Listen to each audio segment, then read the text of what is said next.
अगर हम लोग इनको नहीं अपनाएंगे तो हम लोग अपने लक्ष्य से भटकेंगे। जब मैं संगठन की बात करता हूं आज, इसीलिए मैंने शुद्ध संगठन की बैठक को आज यहाँ पे आयोजित करने के लिए निर्देशित किया था, जहाँ पे अलग अलग प्रकोष्ठों के हमारे यहाँ पे सिर्फ जिला अध्यक्ष मौजूद रहे और प्रदेश कार्यकारिणी के सदस्य यहाँ पे मौजूद हैं। सबसे पहली जिम्मेदारी जितने प्रदेश अध्यक्ष यहाँ पे बैठे हैं, अपने संगठन को आने वाले 10 दिनों में 100% तरीके से तैयार करना। 1% भी अब संगठन में कमी पार्टी स्वीकार नहीं करेगी। आपके 40 के 40 जिला अध्यक्ष, जिसमें आपके 38 जिले, जिसमें 2 आपके पुलिस जिले जो हैं, वो आपके बन के तैयार होने चाहिए। आपकी प्रदेश कार्यकारिणी तैयार होनी चाहिए। आने वाले 10 दिनों के भीतर ये हमारे प्रदेश अध्यक्षों की जिम्मेदारी है कि अपने अपने प्रकोष्ठों की समीक्षा करें, सुनिश्चित करें कि आपका संगठन कागज पर ना हो। जब तक वो संगठन कागज से उतरकर बाहर नहीं दिखे, हम लोग संगठन की उस ताकत को हम लोग धरातल पर दिखा ही नहीं पाएंगे। आज जब हम लोग बड़े बड़े कार्यक्रम आयोजित करते हैं, अगर हम लोग अपने आप को सिर्फ इस खुशफहमी में रख के संतुष्ट होते रहे कि भैया बड़ी भीड़ आ गई, लाखों की संख्या में लोग आ गए, हम अगर अपने आप को उससे संतुष्ट कर लेंगे तो हम लोग कभी संगठन को मजबूत नहीं करेंगे। वो भीड़ जो कार्यक्रम में आ रही है, उसमें संगठन की ताकत कितनी है, ये हम लोग को समीक्षा करने की जरूरत है। हर प्रकोष्ठ को इस बात के लिए निर्देशित किया गया है कि जितने प्रखंड है, जितनी पंचायतें हैं, जब तक हम लोग पंचायत तक नहीं पहुंचेंगे, संगठन तैयार नहीं हो। और जिस दिन हमारे पंचायत अध्यक्ष हर प्रकोष्ठ के तैयार हो, लाखों की संख्या का संगठन हम लोगों का प्रकोष्ठों के माध्यम से ही तैयार हो। उसके बाद प्रदेश के किसी भी कोने में कोई कार्यक्रम हम लोग करें, हम लोग संगठन के माध्यम से, सिर्फ और सिर्फ शुद्ध संगठन के माध्यम से लाखों की सभा हम लोग वहां पे कर सकते हैं। पर उसके लिए हर एक प्रदेश अध्यक्ष और हर एक जिला अध्यक्ष को समर्पित होना होगा। हर जिला अध्यक्ष को यह सुनिश्चित करना होगा कि उनके प्रकोष्ठ के अंतर्गत जितने प्रखंड आते हैं और प्रखंड के अंतर्गत जितनी पंचायतें आती हैं, हर पंचायत तक आपके सदस्य तैयार हैं। जब हम लोग पंचायत में पहुंचेंगे तो उसके बाद हम लोग बूथ स्तर की बात करेंगे। और मैं ये चाहूंगा कि अगले 20 दिन में हर प्रकोष्ठ से कम एक व्यक्ति का नाम, बिहार के हर एक बूथ पर हर प्रकोष्ठ से एक व्यक्ति का नाम मेरे कार्यालय में मुझे चाहिए। जब तक हम लोग हर प्रकोष्ठ का एक व्यक्ति, दावे पार्टी बड़े बड़े करती है कि भैया एक बूथ पे 10 यूथ तैयार करेंगे, 20 यूथ तैयार करेंगे, मत कीजिए। हर बूथ पर बस एक व्यक्ति को तैयार कर दीजिए। और हर प्रकोष्ठ वाला अगर एक व्यक्ति को तैयार करके पार्टी के लिए समर्पित कर देगा तो अपने आप हम लोगों के 12, 14, 15 सक्रिय कार्यकर्ता, मजबूत साथी हमारे बूथ अध्यक्ष बनकर बूथ एजेंट की भूमिका निभा रहे हैं। अब ये कार्य आपको करना होगा और जितने प्रदेश अध्यक्ष यहाँ पे मौजूद हैं, अब ये 20 दिन का समय है। जितने बूथ हैं आपको फॉर्मेट प्रदेश कार्यालय से दिया जाएगा, जिसमें बूथ संख्या सामने लिखी होगी। आपको उस व्यक्ति की तस्वीर, उस व्यक्ति का पूरा पता, उस व्यक्ति के आधार कार्ड के साथ आपको बस कार्यालय में आपको उसको देना होगा। अब इसमें कहीं कोई लापरवाही की गुंजाइश नहीं। हम लोग चुनाव की दहलीज पर खड़े और जब हम लोग बड़े लक्ष्य की ओर जब हम लोग अग्रसर हो रहे, ऐसे में संगठन ही वो माध्यम है जिसके माध्यम से हम लोग अपनी पार्टी की मजबूती, गठबंधन की मजबूती को हम लोग सुनिश्चित कर सकते हैं। आज हम लोग गर्व से इस बात को कहते हैं भैया कि लोकसभा में हम लोगों का 100% हम लोग का स्ट्राइक रेट है, पर लोकसभा के स्ट्राइक रेट से हम लोग को संतुष्ट नहीं होना। हम लोग को इस बात को सुनिश्चित करना है कि विधानसभा में जितनी सीटें लोक जनशक्ति पार्टी रामविलास को मिले, 100% स्ट्राइक रेट विधानसभा में भी पार्टी का हो। इस दिशा में हम लोग को आगे बढ़ने की जरूरत है और वो सिर्फ और सिर्फ संगठन के माध्यम से हो। आज प्रदेश अध्यक्ष भी मौजूद है और आपके जिला अध्यक्ष भी मौजूद है। चाहिए तो इसके बाद सारे प्रदेश अध्यक्ष अलग अलग दिशाओं में बैठकर अपने जिला अध्यक्षों के साथ संवाद करें और सुनिश्चित करें कि उनके माध्यम से पंचायत अध्यक्षों की सूची तो हम मान के चल रहे कि तैयार होगी, पर अब बूथ पर कार्य करना होगा। और अगले 20 दिन में आप लोगों को हर बूथ पर हर प्रकोष्ठ के एक व्यक्ति का नाम प्रदेश कार्यालय में आप लोगों को जमा कराना होगा। ये प्रदेश अध्यक्षों की जिम्मेदारी और इसमें इसके बाद कतई कोई समय नहीं दिया जाएगा, क्योंकि 20 दिन के बाद हम लोग चुनाव की दहलीज पर होंगे, नोटिफिकेशन आने वाला होगा, आचार संहिता लगने वाली होगी। ऐसे में ये संगठन की ताकत ही हम लोग को इस चुनावी रण में हम लोग को आगे लेकर जाएगी। इसके लिए अब इस संगठन को पूर्णतः एक फाइनल स्वरूप देना होगा।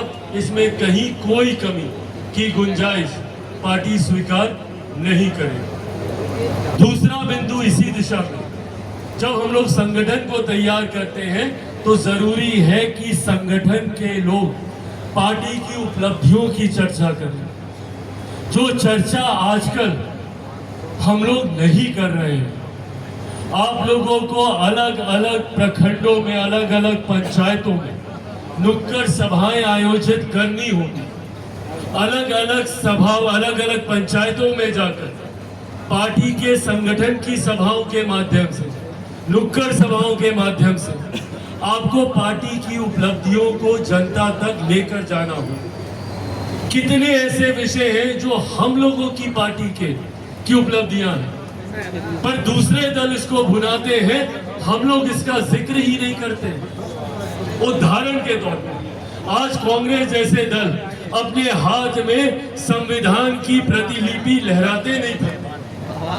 दुनिया को, देश को इस बात का ये लोग विश्वास दिला रहे हैं कि सबसे ज्यादा कोई संविधान का सम्मान करता है तो वो कांग्रेस करती है, जबकि हकीकत है कि इन लोगों ने संविधान और संविधान के निर्माता डॉक्टर बाबा साहेब भीमराव अंबेडकर को कभी सम्मान देने का काम नहीं किया। इन लोगों ने आजादी के बाद एक लंबे समय तक बाबा साहेब को नकारने का काम किया, उनको चुनाव हरवाने का काम किया। और तो और भारत की संसद में आज मैं तीसरी बार का सांसद हूं, मैं ये कल्पना भी नहीं कर सकता कि जिनके बनाए हुए संविधान के आधार पर भारत की संसद चलती है, उस संसद में बाबा साहेब की एक तस्वीर तक नहीं थी 79 से पहले। और 79 में पहली बार जब उनके तैल चित्र को भारत की संसद में लगाया गया, भारत के पार्लियामेंट के सेंट्रल हॉल में लगाया गया, तो उस तैल चित्र को लगाने का काम हमारे नेता आदरणीय रामविलास पासवान जी के द्वारा किया। 89 में वीपी सिंह जी की सरकार में हमारे नेता श्रम एवं कल्याण मंत्री थे। उस वक्त उनके माध्यम से बाबा साहेब का तैल चित्र भारत की संसद में लगा। पर आज इन बातों को हम लोग जनता के बीच रखते ही नहीं है और दूसरे लोग संविधान की प्रतिलिपि को लेकर आते हैं और बताते हैं कि भैया वो कितने बड़े संविधान के संरक्षक हैं, जबकि संविधान के निर्माता का अपमान करने में इन लोगों ने कोई कोर कसर नहीं छोड़ी। आज हम लोग जब गर्व से कहते हैं भारत रत्न डॉक्टर बाबा साहेब भीमराव अंबेडकर, उनको भारत रत्न देने का काम हमारे नेता आदरणीय रामविलास पासवान जी के द्वारा किया गया। उनके जन्म दिवस पे छुट्टी की घोषणा हमारे नेता के द्वारा की। इन बातों को जनता तक लेकर जाने की जरूरत है। आज जो लोग अलग अलग जाति धर्म को लेकर उनके हितैषी बने फिरते, खास तौर पर पिछड़ा वर्ग, अति पिछड़े वर्ग से आने वाले लोगों के लिए जिनकी पीड़ा समाये नहीं सिमटती है, हर मन से अपनी बातों को वो रखने का काम करते हैं कि कितने बड़े हितैषी हैं वो इस वर्ग। पूछिए उनसे, कांग्रेस जैसे दलों से, कि भैया क्यों नहीं उन्होंने मंडल कमीशन को लागू होने दिया। एक दशक तक मंडल कमीशन की रिपोर्ट को कांग्रेस की सरकार ने रोके रखा। 79 में मंडल कमीशन की रिपोर्ट आई थी, पर उस रिपोर्ट को लागू किया गया तो 79 में 89 में लागू किया गया, जब हमारे नेता आदरणीय रामविलास पासवान जी उस सरकार में मंत्री थे श्रम एवं कल्याण विभाग में। उनके द्वारा मंडल कमीशन को लागू करवाने का काम किया गया। सरकार भी उस वक्त गिरी हम लोग, पर उसके बाद भी इस वर्ग के प्रति जो समर्पण था उससे हमारे नेता ने पीछे हटने का काम नहीं किया। नौ बुद्धों को आरक्षण देने का काम किया। इन तमाम बातों को जनता के बीच लेकर जाना जरूरी है। आज आप रेलवे में चले जाइए, जब देवेगौड़ा जी गुजराल साहब की सरकार में हमारे नेता रेल मंत्री थे, आज आप चले जाइए किसी भी उत्तर भारत की रेल में, जो भी ट्रेवल करता होगा, अगर वो अधिकारी इस बात को जानेगा कि आप लोग जनशक्ति पार्टी रामविलास से हैं, तो वो अधिकारी खुद आकर आपको बोलेगा कि आज अगर मेरे घर में रोटी जलती है, बनती है, अगर मेरे घर में चूल्हा जलता है, तो वो आपके नेता की देन है, उनकी वजह से हमको नौकरी मिली। आज की तारीख में कितने बच्चों को ये पता है जो अपने हाथ से मोबाइल फोन को छोड़ते नहीं, जो लगातार दिन रात मोबाइल फोन पे लगे रहते हैं। हम लोगों में से कितने लोगों ने उन बच्चों को बताया कि ये मोबाइल फोन हमारे नेता आदरणीय रामविलास पासवान जी की देन है, जब वो दूरसंचार मंत्री थे। उस वक्त ना सिर्फ वो मोबाइल फोन को लेकर आए भारत, बल्कि उस वक्त उन्होंने इस बात को भी सुनिश्चित करने का कार्य किया, जबकि उस वक्त इस बात को लेकर उनका काफी मजाक उड़ाया गया था। उस वक्त उनको इस बात की चिंता थी कि ये मोबाइल फोन अमीरों की जागीर बन के ना रह जाए, ये मोबाइल फोन घर घर तक पहुंचे। उस वक्त हमारे नेता ने एक बयान दिया था और कहा था कि मैं एक ऐसे दिन की कल्पना करता हूं जब ये मोबाइल फोन हर रिक्शा वाला, हर ठेला वाला के हाथ में हो, हर गरीब से गरीब मजदूर आदमी के हाथ में ये मोबाइल होना चाहिए। और आज उनका ये सपना साकार है। आज हर व्यक्ति के हाथ में मोबाइल है, पर कितने लोग इस बात को जानते हैं कि ये हमारे नेता की वजह से। आज कितने घर परिवार को हम लोग ये बात बता पाते हैं। आज जब देश की ही नहीं, दुनिया की सबसे बड़ी गरीब कल्याण की योजना जो भारत में लागू है, जिसका लाभ देश की एक बड़ी आबादी को मिल रहा है, जिस योजना को भुनाती हमारे सहयोगी दल भारतीय जनता पार्टी नहीं करता, हर मन से वो इस बात का जिक्र करते हैं। क्या हम लोग इस बात का जिक्र कर पाते हैं कि उस योजना का निर्माण किसने किया था? मैं बात कर रहा हूं प्रधानमंत्री गरीब जन कल्याण अन्न योजना की, जिसके तहत आज भी अगर देश में 80 करोड़ लोगों को मुफ्त में अनाज दिया जा रहा है, तो ये देन भी हमारे नेता आदरणीय रामविलास पासवान जी की। उस वक्त उनका खुद का स्वास्थ्य ठीक नहीं था। संभवतः अगर उस वक्त वो अपने स्वास्थ्य की चिंता करते तो आज हम लोग के बीच होते।